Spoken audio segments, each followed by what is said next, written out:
They laughed when my wife called me not a real man at that fancy restaurant. But while she was busy cheating with her tennis instructor, I was quietly moving millions through offshore accounts and building an empire she never knew existed. The black Mercedes that picked me up? That was just the beginning. My name is Russell Doyle. I'm 42 years old, and I've spent the last 15 years building a solid reputation as a tax planning specialist here in Phoenix. It's not glamorous work, but it pays well, and it's given my family a comfortable life. I know every loophole in the tax code, every way to move money legally and quietly. People trust me with their finances because I'm the guy who keeps his mouth shut and gets results. That Thursday evening in October started like any other. Celeste had been planning this dinner at Romano's for weeks, some celebration for a friend's promotion. She bought a new dress, spent 2 hours getting ready, and was practically bouncing with excitement. I came straight from the office, still wearing my business casual uniform, khakis, polo shirt, and the kind of understated confidence that comes from knowing you can solve problems most people don't even know they have. The restaurant was packed with Scottsdale's version of high society, women dripping in jewelry they couldn't afford and men who talked too loud about their golf handicaps. Our table was in the center of it all, perfectly positioned for maximum visibility. Celeste loved being seen, loved being the center of attention. I'd always found it amusing, her need for an audience. The conversation flowed like expensive wine, gossip about neighbors, complaints about contractors, the usual suburban theater. I sat quietly, nursing my beer, watching the performance. That's when Celeste's voice rose above the chatter, clear as a bell and twice as sharp. "I mean, Russell's absolutely wonderful with the kids," she said, gesturing toward me with her wine glass. "He's patient. He's responsible. He never misses a soccer game. But let's be honest, girls, he's not exactly what you'd call a real man." The laughter hit the table like a wave. Sharp, knowing laughter from women who thought they understood the punchline. I felt every eye at the table turn toward me, waiting for my reaction, waiting to see if I'd defend myself or just take it like the good little husband I was supposed to be. I didn't do either. Instead, I reached into my wallet, pulled out my credit card, and placed it on the table. The waiter appeared instantly. They always do when they see platinum. I signed the receipt without looking at the total, folded my napkin, and stood up. "Russell, don't be dramatic," Celeste said, but her voice had lost some of its edge. "You know I'm just teasing." I looked down at her, then at her friends, then back at her. "No," I said quietly. "You're not." I walked out of Romano's into the warm Arizona night, pulled out my phone, and sent a single text message. 3 minutes later, a black Mercedes pulled up to the curb. The driver's window rolled down, revealing a woman I'd been hoping I'd never have to call. "Hello, Russell," Nora Finch said. "Ready to get started?" I slid into the passenger seat of Nora's Mercedes, the leather still warm from the Arizona heat. The air conditioning hummed quietly, a stark contrast to the chaos I'd just left behind at Romano's. Through the tinted windows, I could see Celeste and her friends gathered at the restaurant entrance, their animated gestures telling me everything I needed to know about their conversation. "So," Nora said, pulling away from the curb with practiced ease, "she finally gave you the opening you needed." I nodded, watching the restaurant shrink in the side mirror. 15 years, Nora. 15 years I've been the reliable husband, the good father, the invisible man who makes everything work behind the scenes. Nora Finch wasn't just any lawyer. She was the kind of attorney wealthy people called when they needed problems to disappear quietly. We'd crossed paths 5 years ago when I'd helped her restructure a client's assets to minimize tax exposure. Professional respect had turned into something more complicated, something we'd both agreed to keep strictly business when I mentioned I was married. "You know this changes everything," she said, turning on a Camelback Road. "Once we start this process, there's no going back." "I found the photos 3 weeks ago," I said, my voice steady despite the weight of the admission. "Hidden in her jewelry box, printed like she wanted to savor them. Her and that tennis instructor, Dwayne Morrison. Not just kissing. We're talking full romantic getaway territory." Nora's grip on the steering wheel tightened slightly. "Evidence is good, but you'll need more than photos to get what you want in Arizona. It's a no-fault state, remember. That's where my profession comes in handy," I replied. "I've been tracking our finances for months. Every spa treatment, every shopping trip, every mysterious dinner with the girls. Turns out she's been funding quite the lifestyle for Mr. Morrison. Personal training equipment, a new car lease, even a weekend in Sedona that she told me was a girl's trip. We pulled into the parking garage of a downtown office building I'd never noticed before. Nora handed the keys to a valet who appeared from nowhere, nodding at her like they'd done this dance many times. The elevator to the 42nd floor requires a special key, she said, producing a black card from her purse. My firm specializes in delicate situations, clients who need absolute discretion. As we rode up in silence, I thought about Celeste's words echoing in that restaurant. Not a real man. She had no idea what kind of man she'd just awakened. For 15 years, I'd been the quiet one, the supportive one, the one who handled the boring details while she lived her Instagram perfect life. Phase 1 starts tonight, Nora said as the elevator doors opened. By morning, she'll realize her perfect little world is built on quicksand. The next morning arrived with typical Phoenix intensity, blazing sun, and air that felt like breathing through silk. I made coffee, packed lunches, and drove the kids to school like any other Friday. The routine felt surreal after what had happened at Romano's, but that was the point. Real power doesn't announce itself with drama. Celeste was still asleep when I left.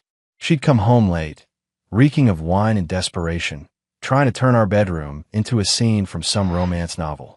I'd played along, letting her think her little performance had smoothed things over. She had no idea I was recording everything. Audio quality courtesy of the latest surveillance tech Nora had provided. My office occupied a corner suite in a Scottsdale high-rise, all glass and steel that reflected the desert mountains. By 9 a.m., I was deep in the meticulous work of financial surgery.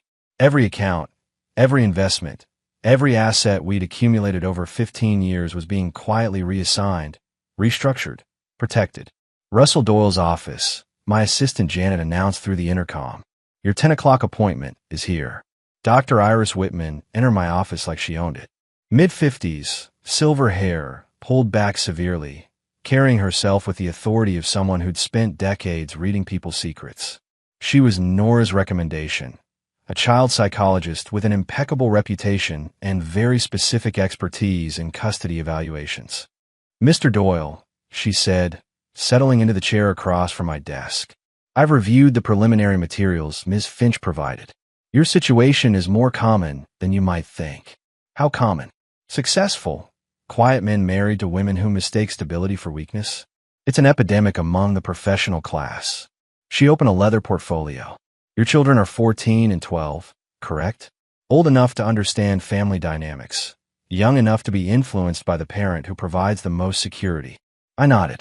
They've already started asking questions. Emma noticed the tension, and Jake keeps asking why Mommy seems angry all the time. Children are remarkably perceptive, Dr. Whitman said. They see through performances adults think are foolproof. In custody situations, I've found that kids gravitate toward the parent who represents consistency and emotional stability. She handed me a business card. I'm going to need to conduct some informal observations. Family dinners, homework sessions, normal interactions. Nothing that would alarm your wife, but enough to establish patterns. And if she objects, she won't. Celeste will see a respected professional taking interest in her family's well-being. She'll want to impress me, which means she'll reveal exactly the kind of mother she really is when she thinks she's being evaluated. By noon, I had restructured 3 shell companies, moved 2 major investments into protected trusts, and scheduled a meeting with our children's school counselor. Every move was legal, every step documented, every decision designed to build an unassailable foundation for what was coming. Celeste texted around 1 p.m., lunch with the girls. Don't wait up for dinner. I smiled at my phone and typed back, have fun, sweetheart. She had no idea she was funding her own destruction, 1 credit card swipe at a time. Saturday morning brought the first crack in Celeste's perfect facade. I was making pancakes, Emma's favorite, when she wandered into the kitchen with her phone clutched against her chest like it contained state secrets. Russell, she said, her voice carrying the particular strain women get when they're trying to sound casual about something important. Bryn called me last night. Bryn Caldwell, tennis partner, gossip distributor, and the one person at Romano's dinner who'd looked genuinely uncomfortable when Celeste dropped her little bomb about my manhood. Oh, I flipped a pancake with practiced ease. Everything okay? She wanted to know about your business. Said she'd never really understood what you do for work. Celeste poured herself coffee with hands that weren't quite steady. I told her you do taxes and stuff, but she kept asking questions. Weird questions. Emma bounded into the kitchen, saving me from having to respond. Dad, these smell amazing. Only the best for my princess, I said, sliding a perfect golden pancake onto her plate. Your mom was just telling me about her conversation with Mrs. Caldwell. Oh yeah, Emma said through a mouthful of syrup. Mrs. Caldwell came by yesterday when you were at work, Mom. She seemed really interested in Dad's office building and stuff. Celeste's coffee mug stopped halfway to her lips. She came here. Uh-huh. Asked to see Dad's office space. Wanted to know about his clients. I told her Dad helps rich people keep their money safe from the government. Emma grinned at me. That's right, isn't it, Dad? Something like that, sweetheart. The color drained from Celeste's face. In the span of 12 hours, she'd gone from feeling superior about her husband's boring job to realizing one of her closest friends was suddenly very interested in the details of that job. A smart woman would have started asking questions. Celeste just looked terrified. I need to run some errands, she announced, grabbing her purse and keys. Take care of the kids. She was out the door before I could respond, leaving Emma and me to finish breakfast in peaceful silence. An hour later, my phone buzzed. Text from Nora. Phase 2 initiated. Bryn Caldwell is officially on our team. Your wife just called her in a panic. I deleted the message and helped Emma with her science project, a volcano that would erupt with perfect timing, just like everything else in my life these days. By evening, Celeste was wound tighter than a watch spring. She kept checking her phone, kept looking at me sideways like she was seeing a stranger. At dinner, she tried to probe about my work, asking questions she'd never bothered with in 15 years of marriage. So, Russell, she said, cutting her chicken with surgical precision, exactly how many clients do you have? Enough, I replied. That's not really an answer. I looked up from my plate, meeting her eyes directly. It's the only answer you're going to get. The kitchen fell silent except for the sound of Jake's fork against his plate. Even he could feel the tension crackling between us. I'm just trying to understand what you do all day, Celeste said, but her voice lacked its usual confidence. No, I said calmly. You're just now trying to understand what you've been ignoring for 15 years. Tuesday afternoon found me parked across from the Scottsdale Tennis Club, camera with telephoto, lens resting on my passenger seat. Professional surveillance wasn't my usual line of work, but 15 years of analyzing financial patterns had taught me patience and attention to detail. People were remarkably predictable once you understood their routines. Celeste's silver BMW pulled into the lot at exactly 2:47 p.m., 17 minutes later than her usual lesson time. She emerged wearing white tennis attire that cost more than most people's monthly rent, moving with the kind of nervous energy that suggested this wasn't just about improving her backhand. Dwayne Morrison was waiting by court 7, all bronzed muscle and calculated charm. The man had perfected the art of making wealthy women feel special while systematically emptying their bank accounts. He kissed Celeste's cheek, lingering contact that went beyond professional courtesy. Their lesson lasted exactly 43 minutes. I documented every moment. The way his hands guided her swing, how she laughed at his jokes, the casual touches that became increasingly intimate. When they moved toward the clubhouse bar, I knew the real show was about to begin. Through the telephoto lens, I watched them settle into a corner booth. Dwayne's hand covered hers across the table while she spoke animatedly, probably sharing more details about her boring husband and his lack of masculine appeal. What she didn't know was that her boring husband had spent the morning installing voice-activated recording software on her phone. My phone buzzed with a text from Nora. Phase 3 ready. Vivian Ashford wants to meet. Vivian Ashford was Dwayne's other conquest, a 60-year-old divorcee with oil money and a taste for younger men. According to Nora's research, she'd been funding Dwayne's lifestyle for 8 months, believing she was his only wealthy benefactor. Learning about Celeste was going to be educational. I watched Celeste and Dwayne leave the bar together, his hand on her lower back as they walked toward the parking lot. Instead of separating at their cars, she followed him toward his pickup truck. Amateur mistake. Anyone watching would see exactly what kind of lesson she was really getting. 20 minutes later, they emerged from the truck looking appropriately disheveled. Celeste checked her reflection in her phone screen, smoothing her hair and adjusting her clothes. Dwayne lit a cigarette, the picture of satisfaction. I had everything I needed, but I waited until she drove away before starting my engine. Real predators don't reveal themselves until the trap is completely set. That evening, Celeste came home with the glow of someone who thought she was getting away with murder. She kissed me hello, guilt wrapped in performance, and asked about my day like nothing had happened. Productive, I said, not looking up from my laptop. Very productive. She had no idea how productive it had really been. The meeting with Vivian Ashford took place at the Phoenician Resort, in a private dining room that reeked of old money and older secrets. Vivian herself was exactly what I'd expected, elegant, predatory, and absolutely furious once Nora showed her the photographs. That little snake, she hissed, studying a picture of Dwayne kissing Celeste outside the tennis club. 8 months I've been paying for his apartment, his car, his whole pathetic lifestyle. Mrs. Ashford, Nora said smoothly, we believe you and Mr. Doyle have common interests in resolving this situation. Vivian's laugh was sharp as broken glass. Oh, we absolutely do.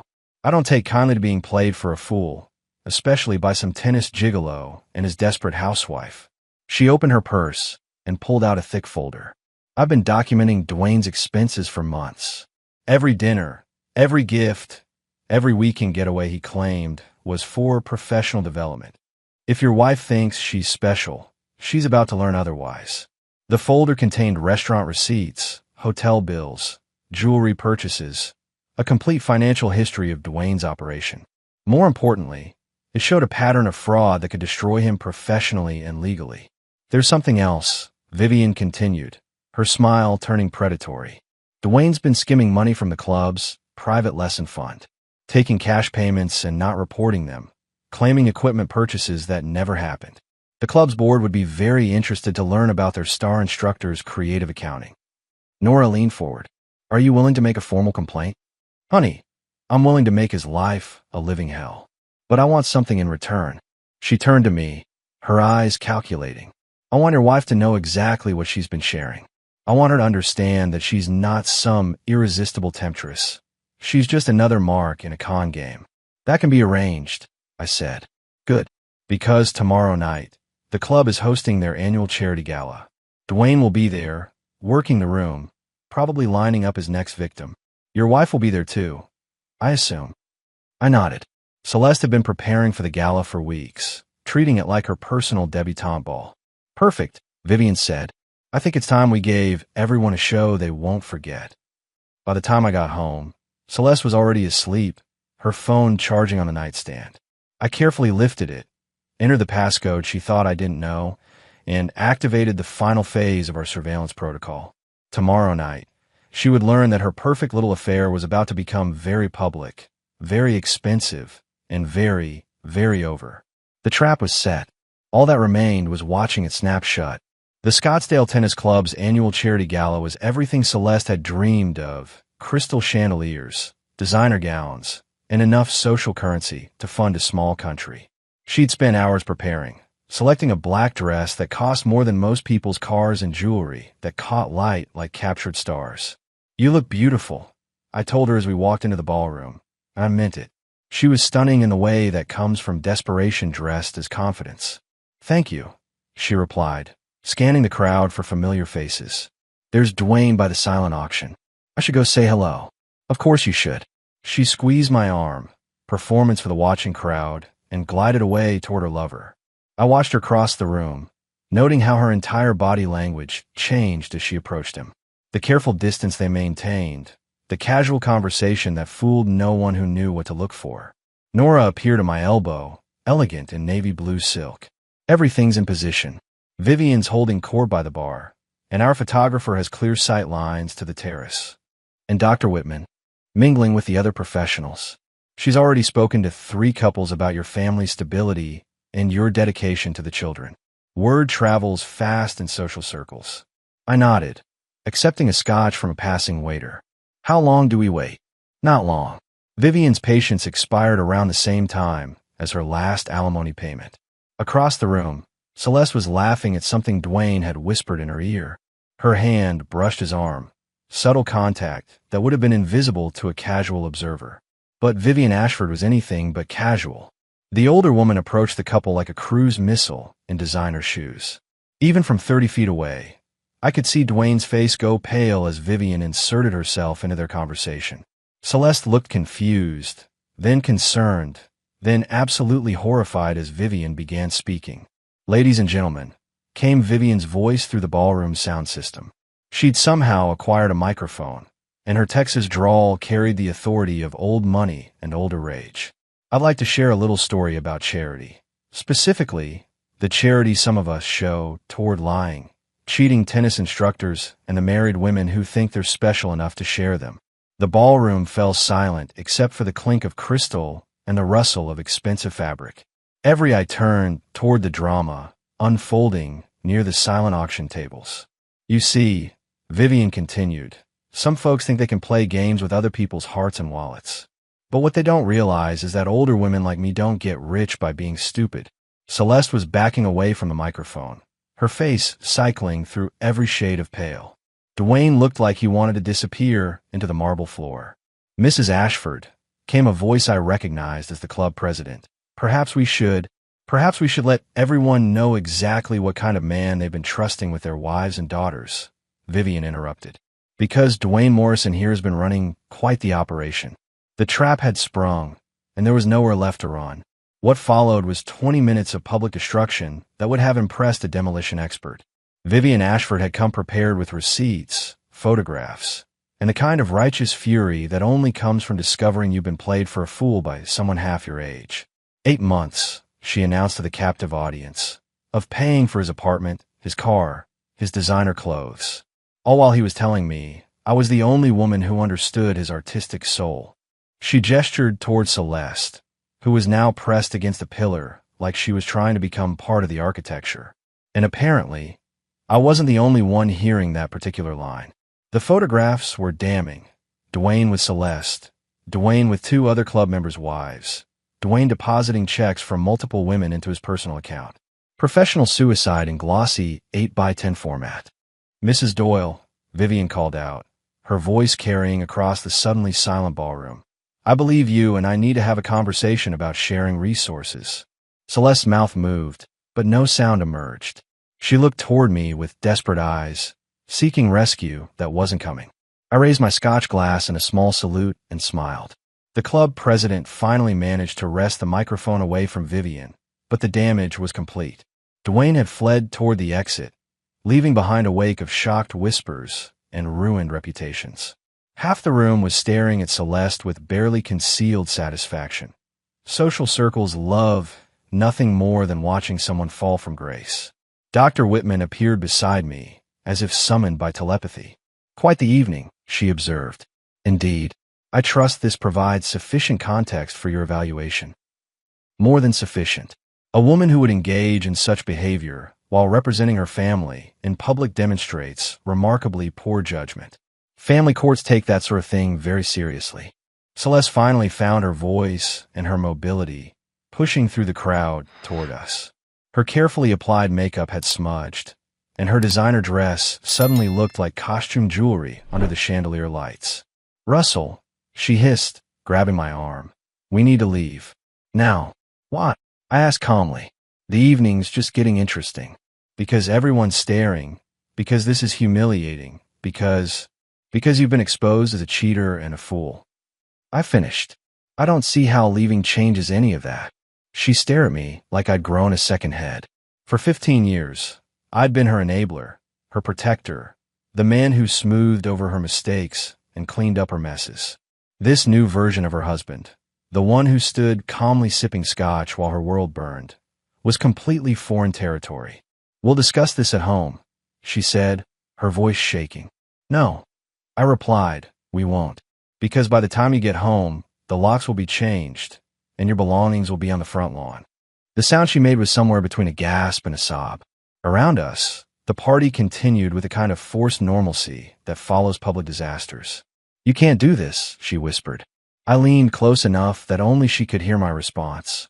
"Watch me." The house felt different when I returned that night, like the air itself had shifted. Celeste's car wasn't in the driveway. She'd gone to her sister's, according to the text she'd sent. The kids were at their grandparents', safely away from the fallout zone their mother had created. I poured myself a scotch and sat in my study, reviewing the legal documents Nora had prepared. Everything was ready. The divorce filing, custody arrangements, financial disclosures that would leave Celeste with exactly what she contributed to our marriage. Nothing significant. My phone rang at midnight.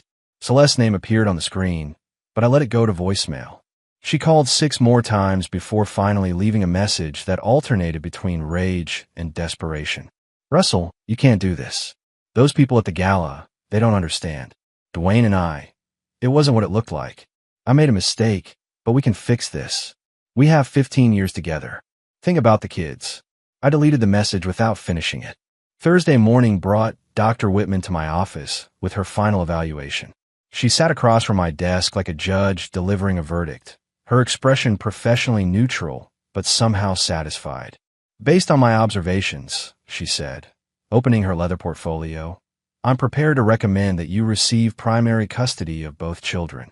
Your wife's behavior demonstrates a pattern of poor judgment that extends beyond marital infidelity. How so? She's willing to expose her children to unstable situations for her own gratification. The affair itself is damaging enough, but conducting it so publicly, involving family friends, using the family home, these are the actions of someone who prioritizes her desires over her children's well-being. She handed me a sealed envelope. My report documents everything. The surveillance evidence, the financial irregularities, witness statements from people who observe her behavior. No family court judge will award significant custody to a parent who's demonstrated such reckless disregard for family stability. That afternoon, Nora filed the papers. Within 2 hours, Celeste was served at her sister's house. Her phone calls resumed immediately. 23 missed calls in 4 hours, each voicemail more frantic than the last. By evening, she was standing on my doorstep, looking like she'd aged a decade in 3 days. Her designer clothes were wrinkled, her perfect makeup smudged, her confidence completely shattered. Russell, please, she said when I opened the door. We need to talk. No, I replied calmly, we don't. Your lawyer can talk to my lawyer. The kids need their mother. The kids need stability. You forfeited your right to provide that when you decided Dwayne Morrison was more important than your family. She started crying then. Real tears, not the performance variety she'd perfected over the years. I never meant for it to go this far. I was lonely. I felt unappreciated. I made terrible choices. Yes, I agreed. You did. But we can fix this. I'll end things with Dwayne. I'll go to counseling. I'll do whatever it takes. I looked at her standing on the porch that had once been her home, reduced to begging for a second chance she'd thrown away months ago. Celeste, I said quietly, some things can't be fixed. Some choices can't be undone. You chose your path. I closed the door and walked away from 15 years of marriage without looking back. 6 months later, I stood in the same restaurant where it all began, but everything had changed. Romano's still served overpriced food to Scottsdale's social elite, but I was no longer the invisible husband enduring his wife's cruel entertainment. Emma and Jake were with me. Our weekly dinner tradition that had become one of my favorite parts of single fatherhood. They'd adjusted to the divorce better than I'd expected, probably because their daily lives had actually become more stable, not less. Dad, Emma said, cutting her chicken with the precision she'd inherited from me. Mrs. Patterson asked if you were dating anyone. Mrs. Patterson was her math teacher, recently divorced herself, and apparently fishing for information about my availability. Why do you ask? Because Nora's really nice, Jake chimed in, and she makes you smile differently than Mom used to. Out of the mouths of babes. Nora and I had transitioned from professional partnership to something more personal once the divorce was finalized. It turned out that shared competence was a powerful aphrodisiac, and mutual respect made an excellent foundation for whatever we were building together. Speak of the devil, I said, seeing Nora's Mercedes pull into the parking lot. She entered the restaurant like she owned it, confident and elegant in a way that came from genuine achievement rather than borrowed status. The hostess led her to our table, where she kissed my cheek and ruffled Jake's hair with easy familiarity. How was court today? She asked, settling into her chair. Productive. Celeste's appeal was denied. The custody arrangement stands, and the financial settlement is final. Celeste had tried everything. Claims of emotional abuse, accusations of financial manipulation, desperate attempts to portray herself as the victim of a controlling husband. But evidence doesn't lie, and I'd had plenty of evidence. She'd gotten exactly what she'd earned: supervised visitation every other weekend, a modest monthly support payment, and the knowledge that her children viewed her as the parent who'd chosen her own desires over their stability. And Dwayne? Nora asked with barely concealed amusement. Banned from the tennis club, under investigation for fraud, and apparently working at a chain gym in Tempe. Vivian Ashford's complaint triggered an audit that uncovered all sorts of interesting financial irregularities. Jake looked up from his pasta. What's fraud? When someone lies to take money that doesn't belong to them. I explained. Like what Mom did with your credit cards. Sometimes my son's clarity was startling. Something like that. As we finished dinner, I thought about the man I'd been 6 months ago. Quiet, reliable, taken for granted by a woman who'd mistaken his strength for weakness. That man was gone, replaced by someone who understood that real power doesn't announce itself with noise and drama. Ready to go home? Nora asked, her hand finding mine across the table. Home. A word that meant something different now, something better. Yes, I said, I think I am. Outside Romano's, the Arizona sunset painted the sky in shades of gold and amber. Tomorrow would bring new challenges, new opportunities, new chances to build something meaningful with people who understood my worth. But tonight, walking to the car with my children and the woman who'd helped me reclaim my life, I felt something I hadn't experienced in years. Complete and total satisfaction. The quiet man had finally learned to roar.